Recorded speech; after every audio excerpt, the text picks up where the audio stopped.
Justice Department or the Environmental Department should have been doing. And it's really essential that it's going to be a grassroots revolution. I think so.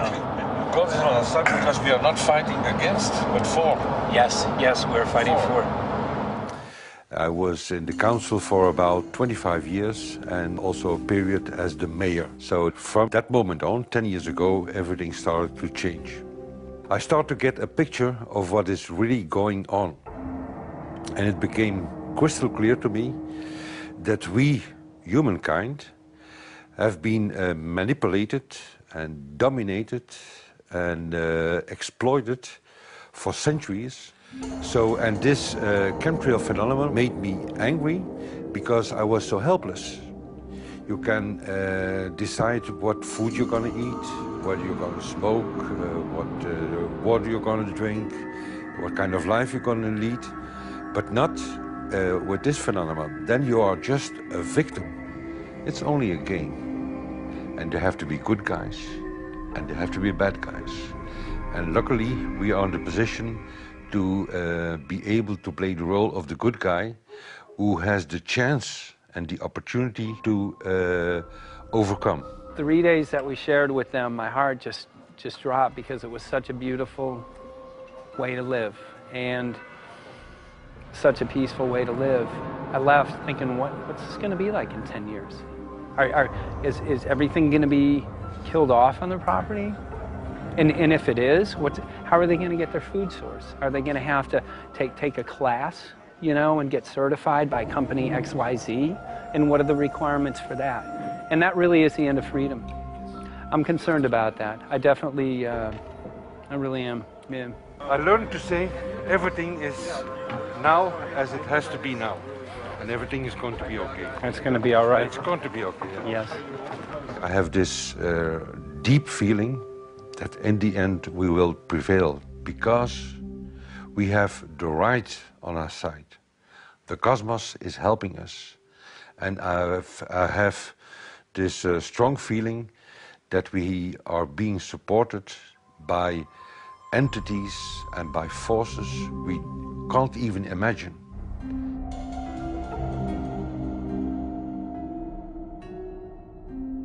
Here for the first time we have this scientific proof that we are being spread. We are being spread, and it's incredible and it's hard to believe, but we are being spread. I think at this moment to stop is not an option. Once you know it and once you have a tool like this and an opportunity like this, that the issue of chemtrails or persistent jet contrails or whatever name you use for it, that this phenomenon is recognized as being real, publicly debated on. In the context of geoengineering, I think it's high noon to bring this to the public. This is what the sky is supposed to look like. These are old paintings. We forgot this, I'm afraid. In the years that I have been a medical research journalist, I have looked at many things, and I found the same three issues in whatever I'm looking at. And that is that we are being dumbed down, we are being made sicker, and we are being made infertile. Citizens gathered from around the world in Belgium for the first International Chemtrail Symposium. The event attracted leading professionals, politicians, and activists who discussed the health, environmental, and social implications of these programs. Today it's only going to be about facts, documents, figures, patents, licenses, everything that brings us to the truth. We have no other weapon against this vast complex than exposing and bringing their dark works in the light of the truth. We have the hope that by our efforts, more and more people will become aware of the fact that we are deceived by our leaders. So today, we, as a family, join forces with the people who publicly made known to the world that chemtrails are not a conspiracy theory, but a conspiracy fact. From the Technische Universiteit Delft in the Netherlands. Ladies and gentlemen, please welcome Koen Vermeeren.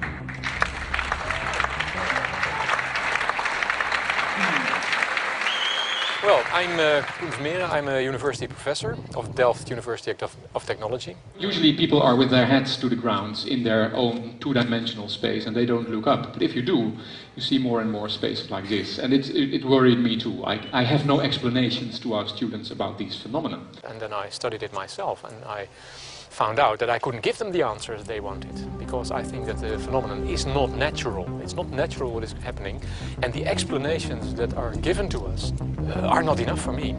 If you look at them from a scientific point of view, the first thing a scientist does is trying to explain something. Because I'm smart and my students are not as smart yet, so I have to give them answers to questions. But if you ask most scientists honestly, they cannot answer all your questions. If people are using climate control over our heads, I want to know about it. I want to know the consequences, I want to know the health impact, I want to know everything. I need, as a teacher in my university, to give answers to my students. And they have good questions. And I don't have the answers. And I want to know. Excellent. And we should discuss this. Ladies and gentlemen, for here you in the auditorium and for all over the world, Michael Murphy.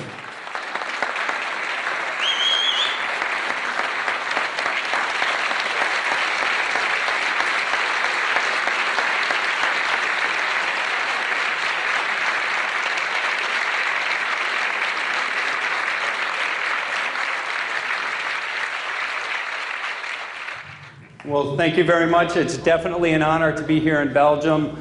The people who are in power control everything. They control the markets, they control us, now they're even controlling the weather.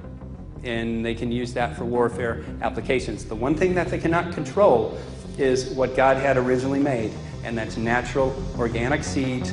This is called the Hegelian dialect. It's called problem, reaction, solution. The problem here is massive amounts of aluminum, things starting to die. The solution is company X that says, hey man, you're not getting yields on your crop. Everything's dying. But I got the solution, I got a seed that will grow in this environment.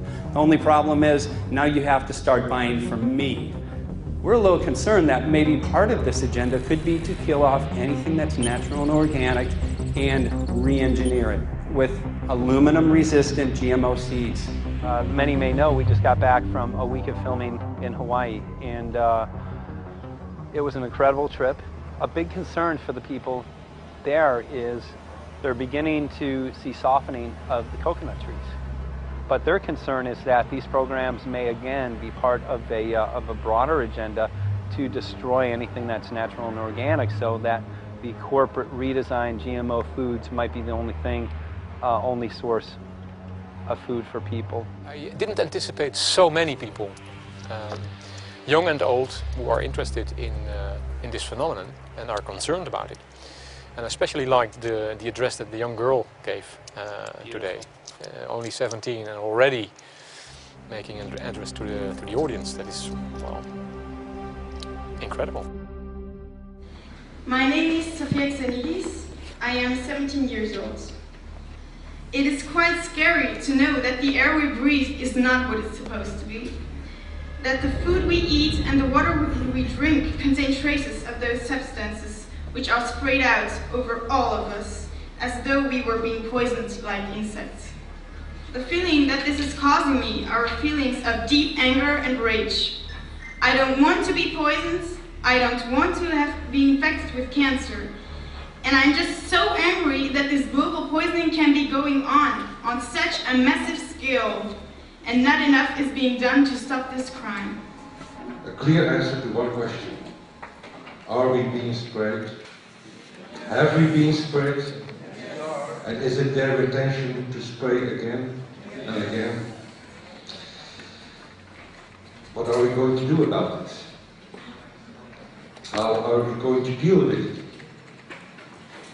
How are we going to stop it? I know the answer. There is only one person who can stop it. And you know it. You are. You are the person, the one you have been waiting for. We are magnificent, beautiful, godlike, divine human beings. Ladies and gentlemen, sisters and brothers, in this auditorium and in the whole world, thank you so very much for being present with us. And for now, please enjoy this anthem.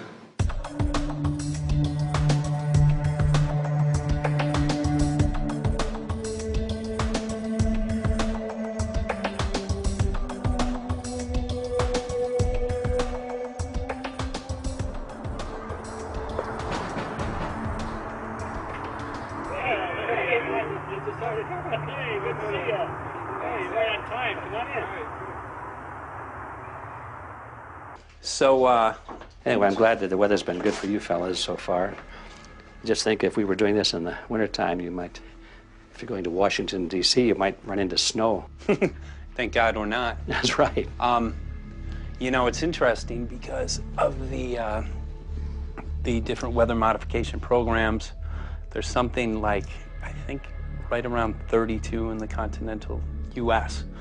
alone going on. So the theory is that geoengineering is in part weather modification. You know, Mike, that's a very good point. There are so many subsets connected with this issue of geoengineering. People are writing to us all the time with information about the connection to global warming, the connection to weather modification. Some people think there's a connection with Morgellons disease. Others think it's kind of a means of transmitting electromagnetic impulses from the HAARP antenna system up in Alaska and Siberia. Boy, it gets your head spinning. And each area, I think, is worthy of investigation, but we have so little time. I think it's wise for us to stay focused on just the aerospraying and the toxic effect of these chemicals and the destruction of the planet and the damage to human health. What more do you need than that to convince people that we have to put a stop to it? So to stay focused, I think, is our mission on this one.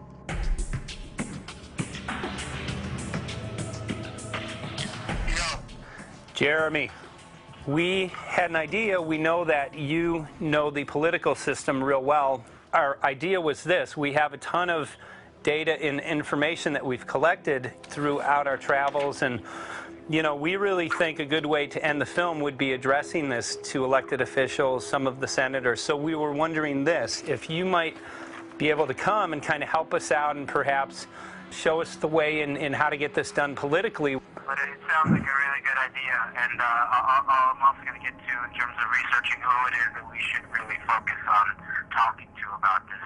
At the very least, if we could make it impossible for them to claim that they don't know at this point, we can strip away their plausible deniability that they haven't heard of the data that points to geoengineering stratospheric aerosol operation already going on. At the very least, it should be very interesting to go to District of Criminality and put some people on alert. Yeah, you have a lot of enemies in Washington. That's where all the power comes together and the money, you know.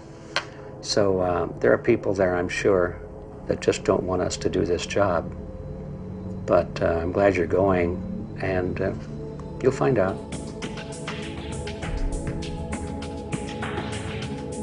We took the data to Washington, D.C. There we presented our elected officials with the following letter.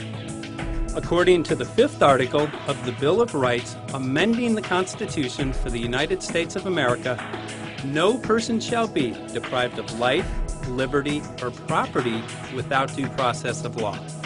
But the daily spraying is depriving all persons living within the United States of life, health, liberty, and integrity of our common and private property without due process of law. As a representative of the people of the United States of America, we insist that you do everything in your power to protect us and immediately put a stop to geoengineering spraying at once. There exists no justification, legal or otherwise, to poison the planet and its inhabitants. Now suppose that space aliens arrived on, maybe they're going to land at the UN headquarters down the road here, or maybe they'll pick a smarter spot. But suppose they arrive and they give you a box.